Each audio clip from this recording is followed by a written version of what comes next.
Hi, welcome to the Intricately Woven podcast, where we are on the journey of true self-discovery, learning how to live from a place of surrender instead of a place of striving.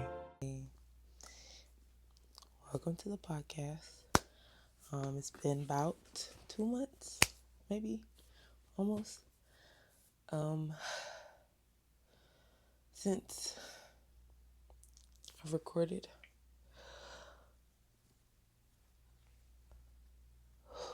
Lord, I need your help. I really do.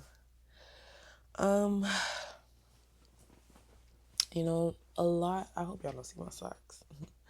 A lot has, anyways, I really don't know where to start. It's 2026, February 1st. It's been a month into the new year. And it's so hard to record this video right now. Like, I should have got tissues. What am I gonna do? I don't know if this is gonna be posted or not. I just been feeling like the Lord's like, I want you to shoot a video. I've been like, how can I shoot a video? And so, I don't have anything planned. I've been trying to figure out what to say, and I'm not sure.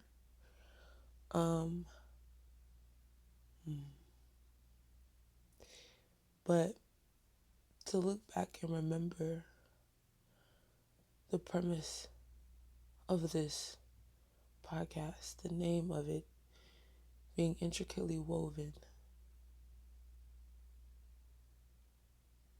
discovering the tapestry of the life that the Lord weaves together for us, for me, for you.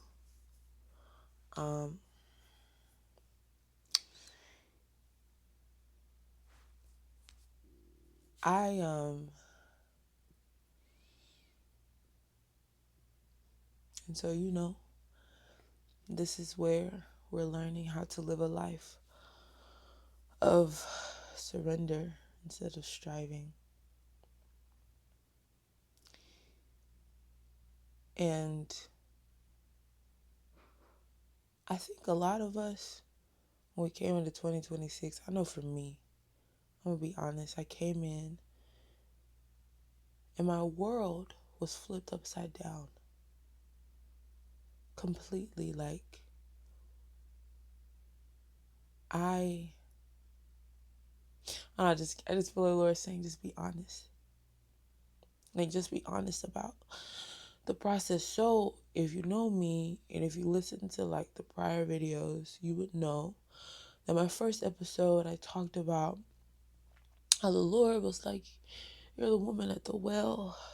Because I was going through this situation with this guy, and I was so desperately wanting to be chosen and wanted, and it was that moment he told me I needed to let that die.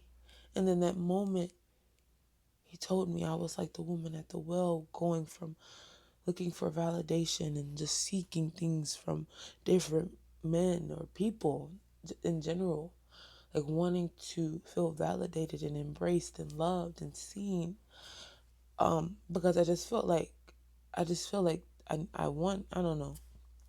And so if you remember that, like, that was like the beginning of last year. So literally, like, around this time, this is crazy. Because, like, it's crazy. It's been a year. So if you go back and you watch that video, my first video, it's been about a year now. I'm sorry, I'm struggling. It's been about a year now. And so,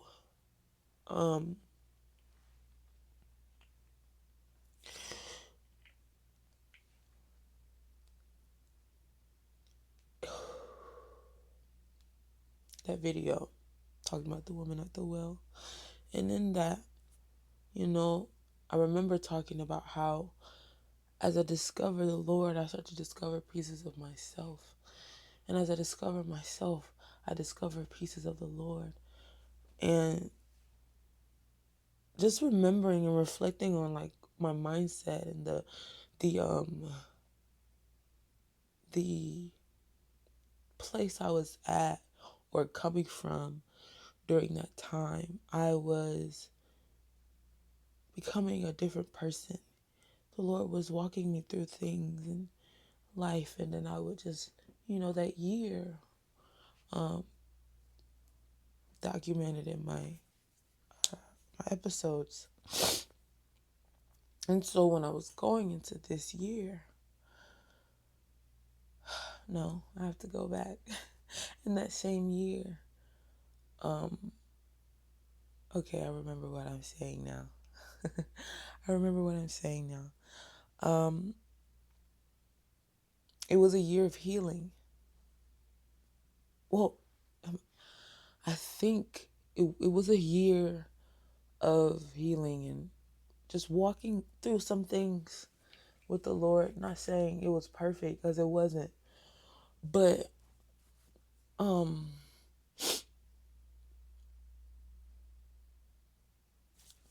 you know,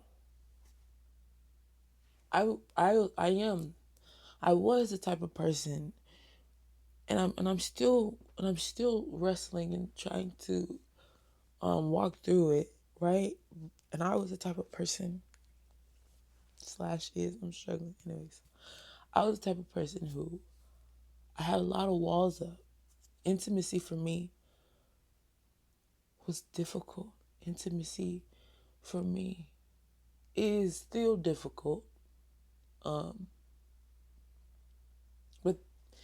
then there was this person who just came out of nowhere. They came out of nowhere.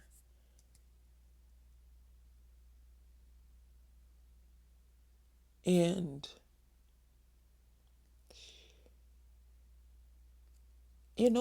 I think it's beautiful how as you're living your life, as you're pressing forward, as you're just taking steps at a time, that you don't really see the tapestry that's being orchestrated, in your life, and then like in the people that you're around that also impacts your life and their life. And this is what was happening. I was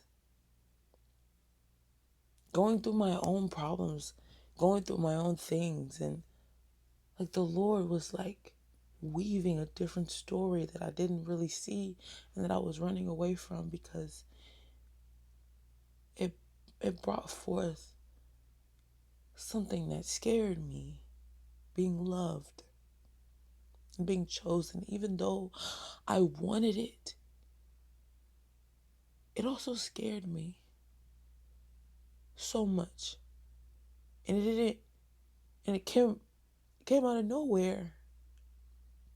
I wasn't looking for it. I wasn't like anything, and it scared me. I wasn't fully aware of it. I didn't see it. I didn't see them. I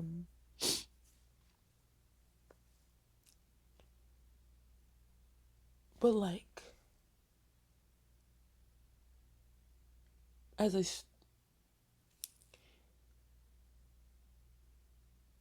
what was hard was like as I started to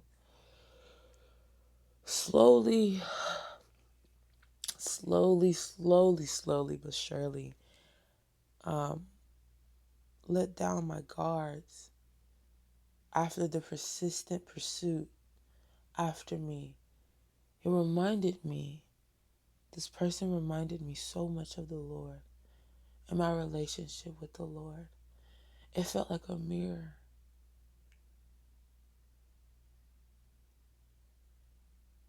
And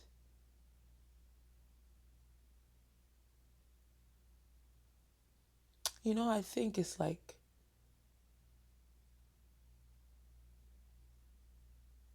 and so I was going into the new year, December,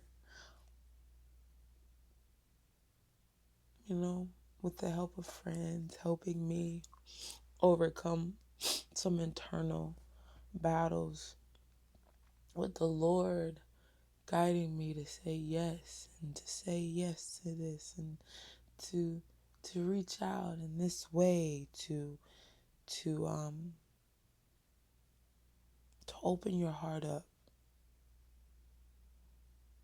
I think because at this time as well, as I was opening my heart up to this person, I was also opening my heart up to the Lord. There will be times where there was a moment literally where it was like late in the year, early December, like it was December that was like the month of like, I kid you not. And so this month of December, I started to open up myself more to this person and to the Lord. It was this weird plane. Like, I don't know how to describe it. And and I remember a moment where I was in Texas. We were doing some things with my church, and there was this moment where in my heart, I let the Lord be my guardian of my heart. I let him into a door of my heart. I let him into a place of intimacy with me, of protection of my heart, of me, of him being the one that guards my heart, of me, placing my heart in his hands. And, and so right now I've been struggling, and I've been okay, and I've laughed because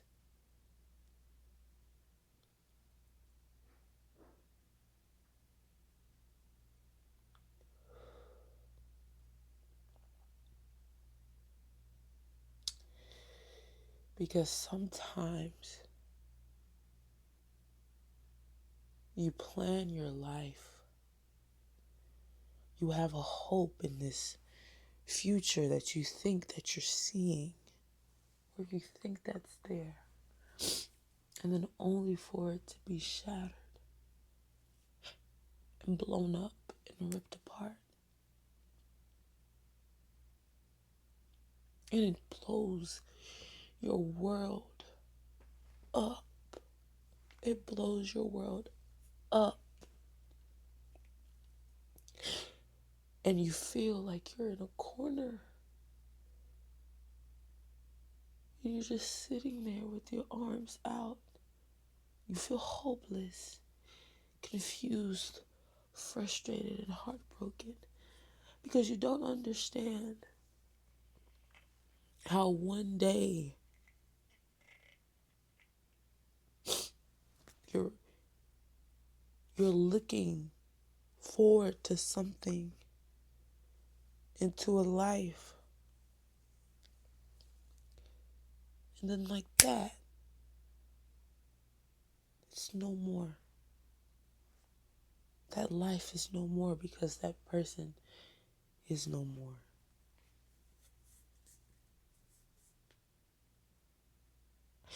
And so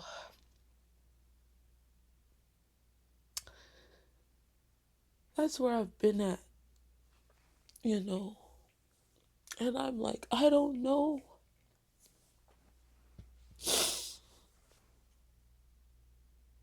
I don't know what to do other than depend on you. But then at first, that's even hard.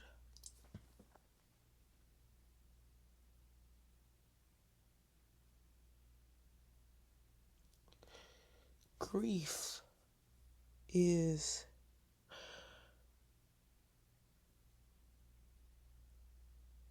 grief just is. I don't know. Because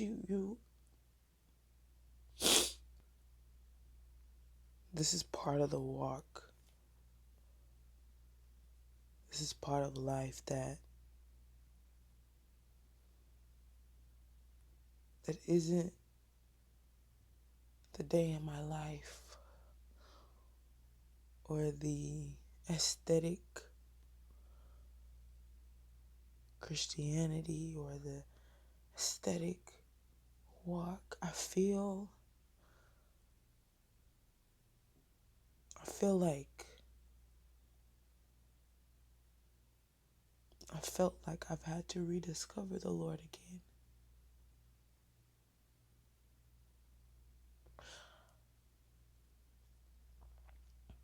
Like, in a matter of seconds, minutes, your life, a life, is gone.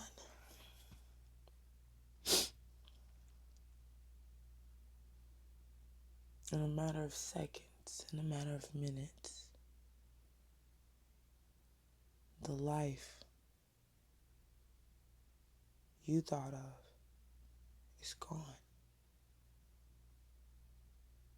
And so it's like, what do you do? Like, there are moments, there has been moments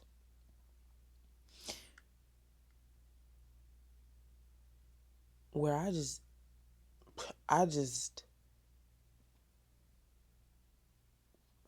to just hope and just believe and struggle to believe that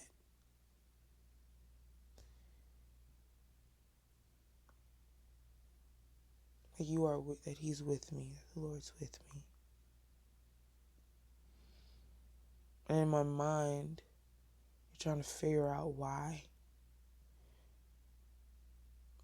Because it's like when I give my heart out, when I decided to say yes, it was like it was just snatched right from, like I was grabbing it and it was like snatched. It was gone. And I don't know, like, I'm like, Lord, this has been one of the hardest months of my life. Because the world doesn't stop for your grief. In America, you still gotta get up and do what you need to do. You still gotta go to school. You gotta watch somebody go on the ground and it doesn't feel real. None of it feels real.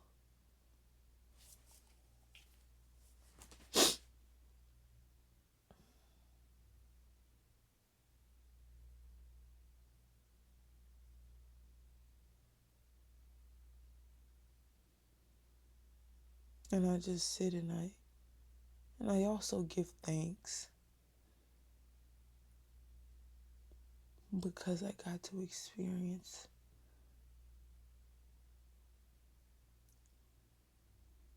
what felt like the embodiment of the love of God for me, and give that too, even though it took a long time. Even though it took a long time.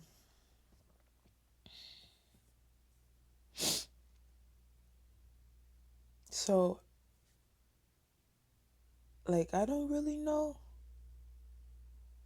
the direction of this podcast, but I wanted to put out a video. I think I'm a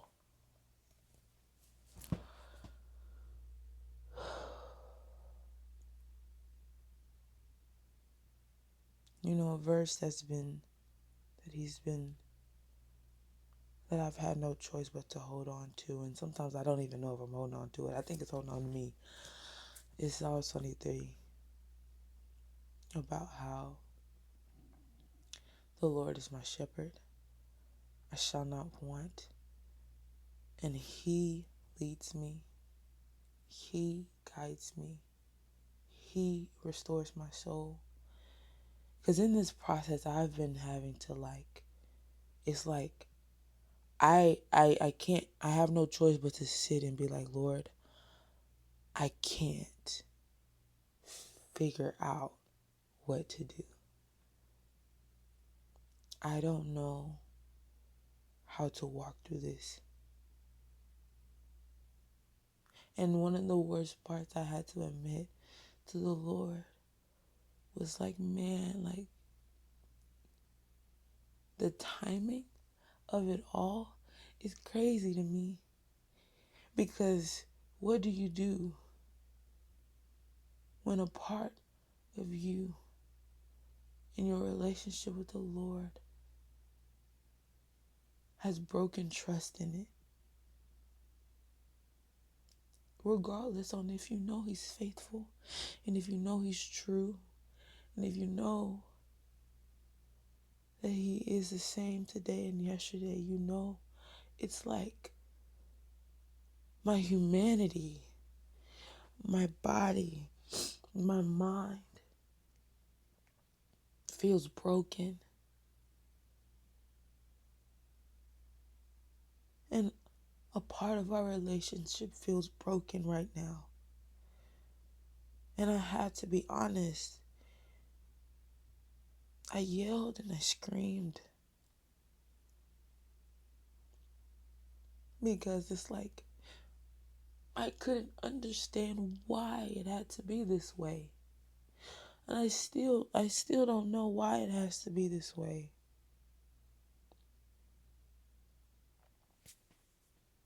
I hate death. I hate sin that brings death.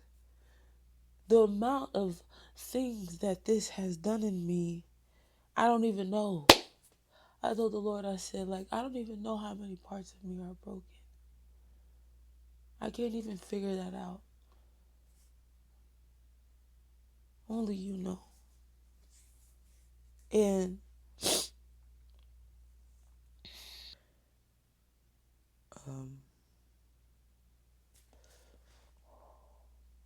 I'm not sure if I'll share it or not. I may one day. As for the pod, I just want to thank you for the people that listen to me. And as I walk through this, I don't want to,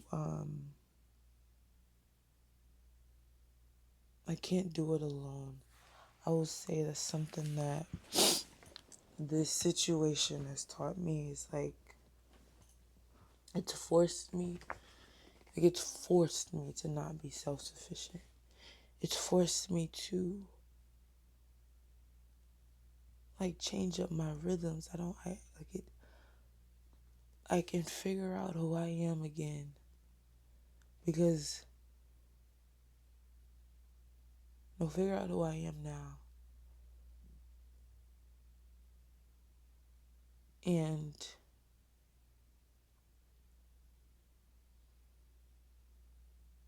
it's forced me to need people, need community. You know.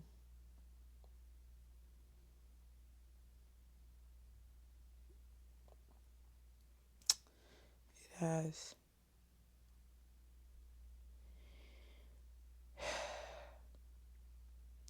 And so, yeah, like I said, I thank you for all who listens and all who listens to this. I know it's pretty scattered because I really don't know what I'm doing. I don't know where to go next. I don't know. Like, my mind feels consumed with so many things. And I've had to sit in this place because the Lord provided this for me. He created a space because he knew I would have to be here in the secret place with him. Like he created this. Like even in the pain and the suffering, he creates space for his children to come to him and be with him. He provides the rest and the restoration he does. He provides it. He initiates it. Because if anything that I've learned is that he is a God of suffering. He was fully God and he was fully man, and he endured so much suffering. And I think that's one of the things that's been helping me, whether I know it or not. It's like, you're not one to not know what this feels like. But you yourself, you put yourself through this so that you could know, so that we could come to you and you can know how to comfort us and meet us. So I thank you. I thank you.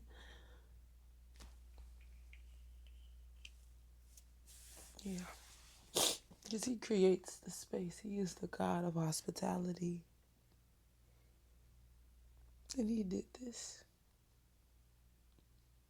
And I love him so much. I love him and he loves me, and his grace and his mercy just flows like a river all the time. It flows and it flows and it flows. It's never ending. It's living forever and ever. It's mercy and it's grace. And his patience and his kindness and his gentleness is holy. There is nobody that's like him. Regardless on how I feel, regardless on what I'm going through, he is sufficient. And I just, yeah, he's sufficient.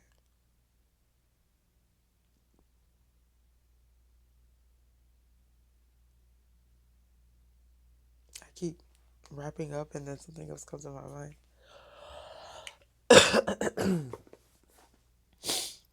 And so, yeah.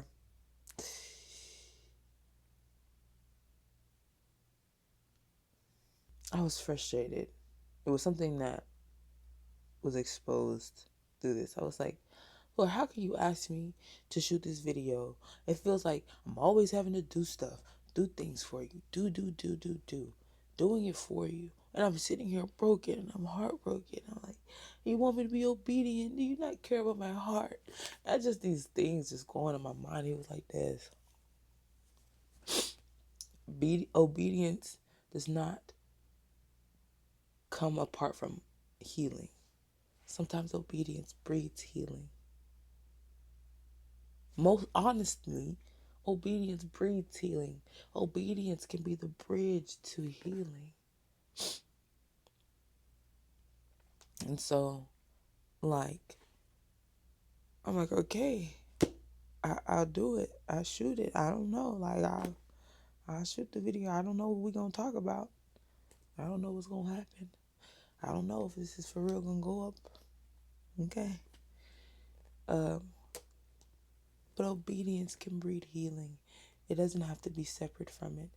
Oftentimes we live in a culture where it's like you need to do things for, do, say yes. But saying yes can come with suffering. But if we think just in this earthly time frame, then we will never have the right perspective. But if we think in an eternal mind, and the fact that life goes beyond this life, healing does come from saying yes, even when it hurts, even when you're confused, even when you don't get it, when you're frustrated.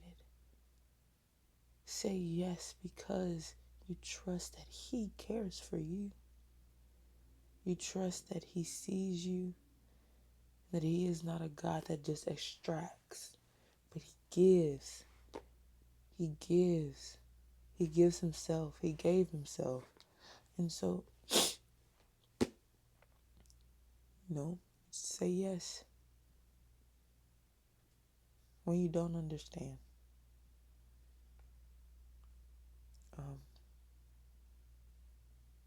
Because he's worth it. And, it's a process. We've been saying this will be a process, and it will. I'm not fully sure what the process is going to look like, and that's why I'm sitting here like I don't know. I don't know. I don't know. I don't know. But I don't want to. Part of me is like, Lord, I don't want to miss you. Because the enemy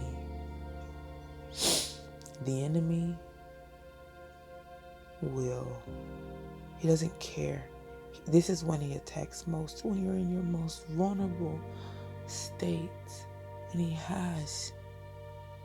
Oh my gosh, he has.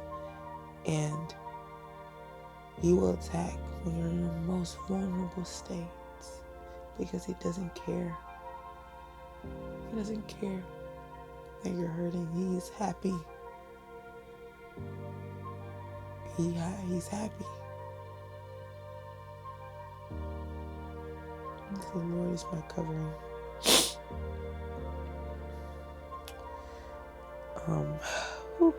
Okay. We for real done now, okay? Okay. I be saying I'm done and then nothing else come up to my brain. But thank y'all for watching the Intricately Woven podcast. Make sure y'all like, subscribe, comment. I would love to see some comments or something. Share.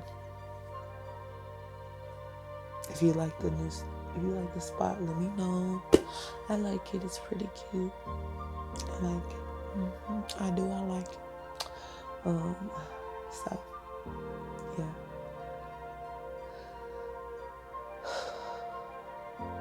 Just breathe and let him make your tapestry. All right.